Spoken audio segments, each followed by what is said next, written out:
Hello, Mark. My name is Sylvia Luo Zhen. My student number is 28, and I'm junior at NCUE. Now I'm going to read the transcript of the speech. B.J. Miller, what really matters at the end of life? Well, we all need reasons to wake up. For me, it just took 11,000 volts. I know you are too polite to ask, so I will tell you. One night, sophomore year of college, just back from Thanksgiving holiday, a few of my friends and I were horsing around, and we decided to climb atop a parked commuter train. It was just sitting there, with the wires that run overhead. Somehow, that seemed like a great idea at the time. We'd certainly done stupider things. I scurried up the ladder on the back, and when I stood up, the electrical currents entered my arm, blew down and out my feet. And that was that. Would you believe that watch still works? Taxi-licking, laughter. My father wails it now in solidarity. That might began my formal relationship with death, my death, and it also began my long run as a patient. It's a good word. It means one who suffers. So I guess we are all patients. Now, the American healthcare system has more than its fair share of dysfunction to match its brilliance, to be sure. I'm a physician now, a hospice and palliative medicine doc, so I've seen care from both sides. And believe me, almost everyone who goes into healthcare really means well. I mean, truly. But we who work in it are also unwitting agents for a system that too often does not serve. Why? Well, that's actually a pretty easy answer to that question, and it explains a lot. Because healthcare was designed with diseases, not people, and its center. Which is to say, of course, it was badly designed. And nowhere are the effects of bad design more heartbreaking or the opportunity for good design more compelling than at the end of life, where things are so distilled and concentrated. There are no do-overs. My purpose today is to reach out across disciplines and invite design thinking into this big conversation. That is, to bring intentions and creativities to the expression of dying. We have a monumental opportunity in front of us, before one of the few universal issues as individuals as well as a civil society, to rethink and redesign how it is we die. So let's begin at the end. For most people, the scariest things about death isn't being dead. It's dying, suffering. It's a key distinction. To get underneath this, it can be very helpful to tease out suffering which is necessary as it is. From suffering we can change. The former is a natural, essential part of life, part of the deal, and to these we are called to make space. Adjust, grow. It can be really good to realize forces larger than ourselves that bring proportionality, like a cosmic right-sizing. After my limbs were gone, that loss, for example, become fact, fixed, necessarily part of my life. And I learned that I could no more reject this fact than reject myself. It took me a while, but I learned it eventually. Now, another great thing about necessary suffering is that it is the very thing that unites caregiver and care receiver, human beings. This, we are finally realizing, is where healing happens. Yes, compassion, literally, as we learned yesterday, suffering together. Now, on the system side, on the other hand, so much of the suffering is unnecessary, invented. It serves no good purpose. But the good news is, since this brand of suffering is made up, Well, we can change it. How we die is indeed something we can affect. Making the system sensitive to this fundamental distinction between necessary and unnecessary suffering gives us our first of 3 design cues for the day. After all, our role as caregivers, as people who care, is to relieve suffering, not as to the pile. True to the tenets of palliative care, I functioned as something of a reflective advocate, as much as prescribing physician. Quick aside, palliative care, a very important field but poorly understood. While it includes, it is not limited to end-of-the-life care. It is not limited to hospice. It is simply about comfort and living well at any stage. So please know that you don't have to be dying anytime soon to benefit from palliative care. Now, let me introduce you to Frank, sort of makes this point. I've been seeing Frank now for years. He is living with advancing prostate cancer on top of long-standing HIV. We work on his bone pain and his fatigue, but most of the time we spend thinking out loud together about his life, really about our lives. In this way, Frank grieves. In this way, he keeps up with his losses as they roll in, so that he's already to take in the next moment. Loss is one thing, but regrets quite another. Frank has always been an adventurer. He took like something out of the Norman Rockwell painting, and no fan of regret.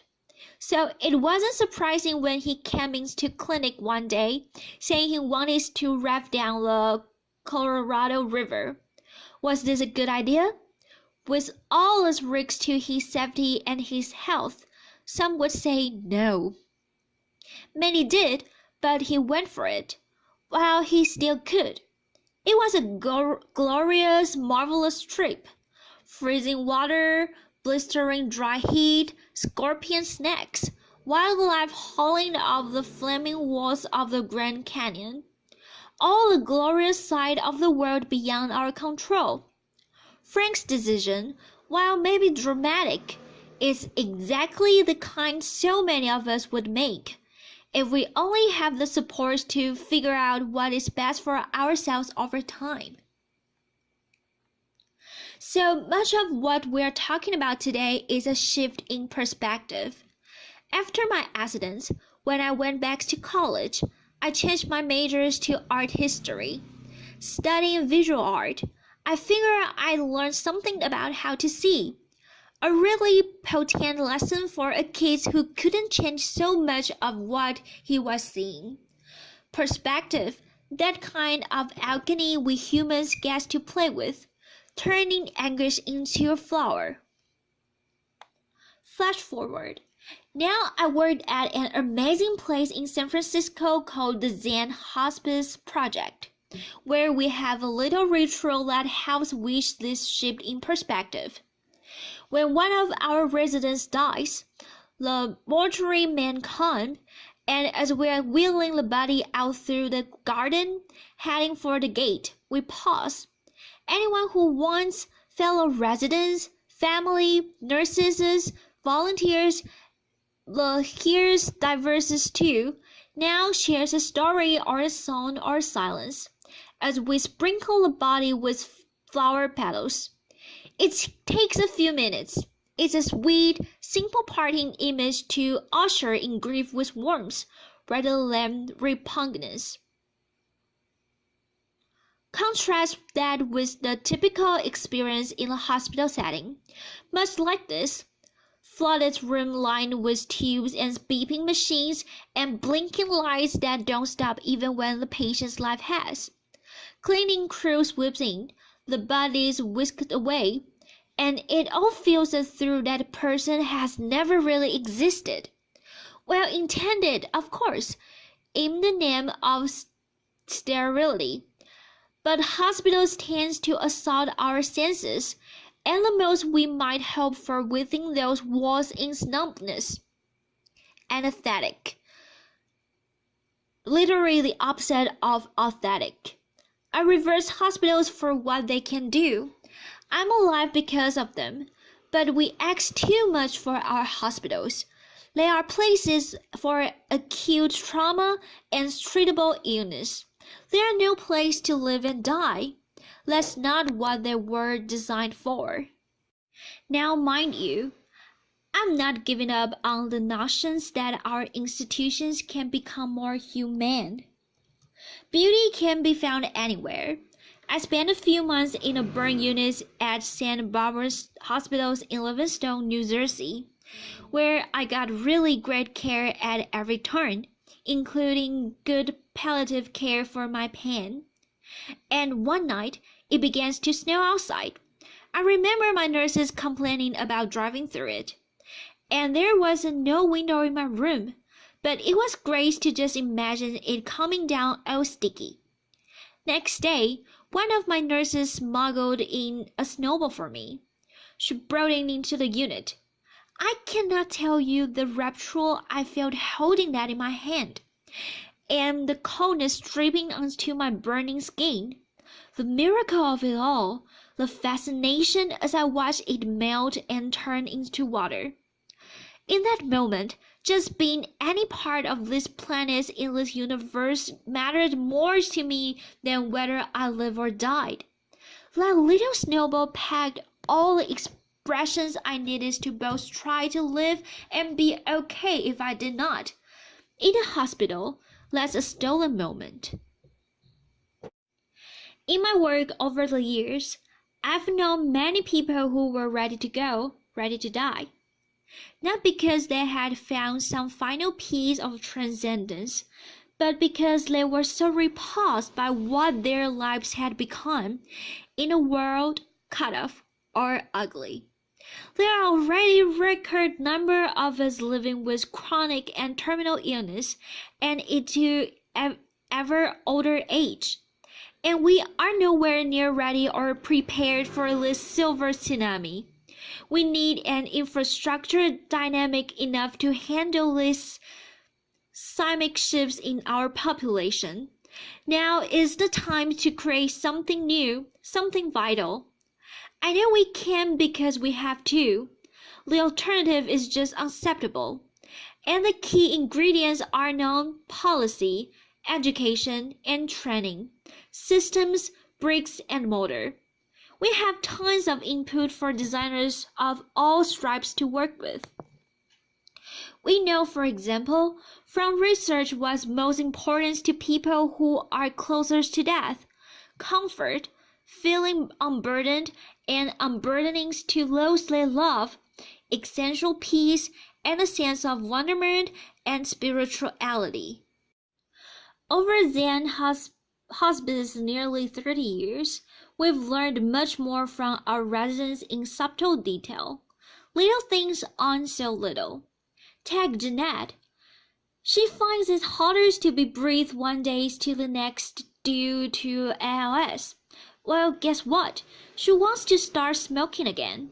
And French cigarettes, if you please. Not out of some self-destructive bent, but to feel her lungs fill while she has them. Priorities change. Or Kate, she just wants to know her dog Austin is lying at the foot of her bed, his cold muzzle against her dry skin, instead of more chemotherapy coursing through her veins. She done that. Sensuous, aesthetic gratifications where in a moment, in an instant, we are rewarded for just being. So much of it comes down to loving our time by way of the senses, by way of the body, the very things doing the living and the dying. Probably the most poignant room in the Zen Hospice guest house is our kitchen, which is a little strange when you realize that so many of our residents can eat very little, if anything at all. But we realize we are providing substance on several levels. Smell a symbolic plan. Seriously, with all the heavy-duty stuff happening under our roof, one of the most tried and true interventions we know of is to bake cookies. As long as we have our senses, even just one, we have at least the possibility of assessing what makes us feel human, connected. Imagine the ripples of these notions for the millions of people living and dying with dementia, primal sensorial delights that say the things we don't have words for, impulses that make us stay present, no need for past or the future. So, if teasing unnecessarily suffering out of the system was our first design cue, then tending to dignity by way of the senses, by way of the body, the aesthetics realm, is design cue number 2. Now this gets us quickly to the third and final bit for today, namely, we need to live our sights, to set our sights on well-being, so that life and healthcare can become about making life more wonderful rather than just less horrible. Beneficence. Here, this gets right at the distinction between the disease-centered and the patient, or human-centered model of care. And here is where caring becomes a creative, generative, even playful act. Play may sound like a funny word here, but it is also one of our highest forms of adaptation. Consider every major compulsory effort it takes to be a human. The need for food has birthed cuisine. The need for shelter has given rise to architecture. The need for cover, fashion. And for being subjected to the clock, well, we invented music. So, since dying is a necessary part of life, what might we create with this fact? By play, I am in no way suggesting we take a light approach to dying or that we mandate any particular way of dying. There are mountains of sorrow that cannot move, and one way or another, we will all kneel there. Rather, I'm asking that we make space, physical, scenic room, to allow life to play itself all the way out, so that rather than just getting out of the way, aging and dying can become a process of crescendo through to the end. We can't solve for death. I know some of you are working on this. Laughter. Meanwhile, we can laughter. If we can design towards it, part of me died early on, and that's something we can all say one way or another. I got to redesign my life around this fact. And I tell you, it has been a liberation to realize you can always find a shock of beauty or meaning in what life you have left. Like that snowball lasting for the perfect moment, all the while melting away. If we love such moments ferociously, then maybe we can learn to live well, not in spite of death, but because of it.